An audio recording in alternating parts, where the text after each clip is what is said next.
नमस्कार बंधुरा केमन आছেন সবাই পেশার রান্নাঘরে সকলকে স্বাগত জানাই। আজকে আমি বানাবো পটলের চপ। বিকালে চায়ের সাথে খেতে খুবই ভালো লাগবে। চলুন তাহলে দেখে নেওয়া যাক আজকের এই রেসিপিটি। আমি এখানে 5টা পটল নিয়েছি আর পটলগুলোকে আমি এরকম দুভাগ করে এভাবে কেটে নিয়েছি। এরপর এর মধ্যে আমি নুন আর হলুদ ভালো করে মাখিয়ে নেব।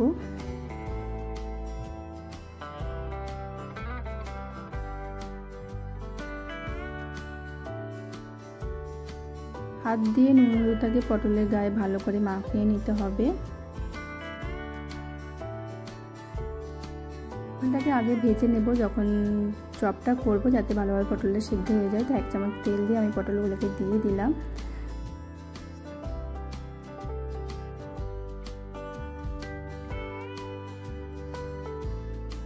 পটলগুলোকে দিয়ে আমি 2 মিনিট ঢাকা দিয়ে রাখবো। 2 মিনিট পর আবার উল্টে আবার 2 মিনিট আমি এটাকে ঢাকা দিয়ে রাখবো। পটলগুলো হালকা একটু ভেজে নিয়েছি, এরপর এগুলোকে তুলে রাখবো।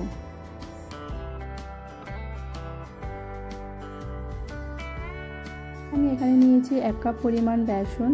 এই বেসনের মধ্যে আমি দিয়ে দেব 2 চামচ পরিমাণ চালের গুঁড়ো। এই চালের গুঁড়োটা দিলে চপটা ভালো মুচমুচে হবে।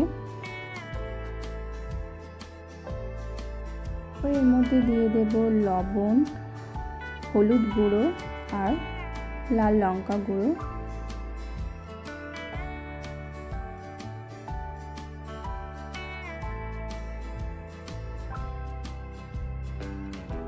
আর দেব অল্প খাবার সোডা আর কালো জিরে। দিয়ে দেব আদা বাটা। দিয়ে ভালো করে আমি সবকিছু একসাথে মিশিয়ে নেব। ভালোভাবে মেশানো হয়ে গেছে। এরপর অল্প অল্প জল দিয়ে ব্যাটারটাকে ভালো করে তৈরি করে নেব।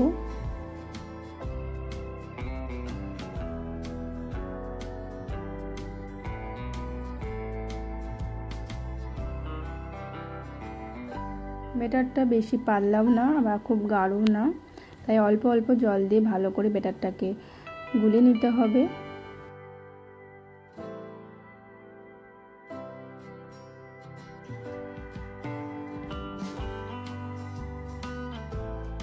আবার একটু অল্প জল দিয়ে ভালো করে ব্যাটারটাকে তৈরি করে নেব।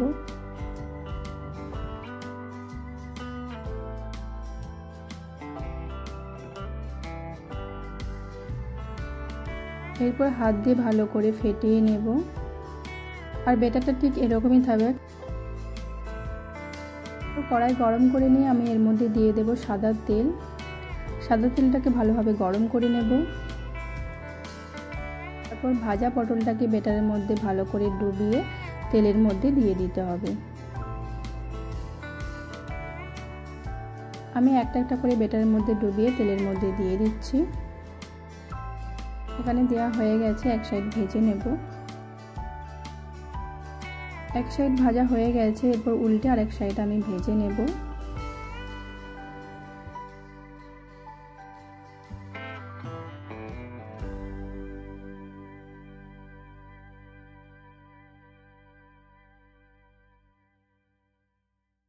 দু সাইডই ভাজা হয়ে গেছে, হালকা একটু নেড়ে চেড়ে নিয়ে তারপর তুলে নেব। পটলের চপ হয়ে গেছে, এরপর আমি তুলে পাত্রে রাখবো। বাকি পটলগুলোকেও আমি ওইভাবে ভেজে নেব। পটলের চপ রেডি হয়ে গেছে। বিকালে চা বা কফির সাথে খেতে খুবই ভালো লাগবে। আজকের রেসিপি যদি আপনাদের ভালো লেগে থাকে অবশ্যই লাইক কমেন্ট শেয়ার করে দেবেন আর প্লিজ চ্যানেলটিকে সাবস্ক্রাইব করে দেবেন। ভালো থাকবেন, ধন্যবাদ।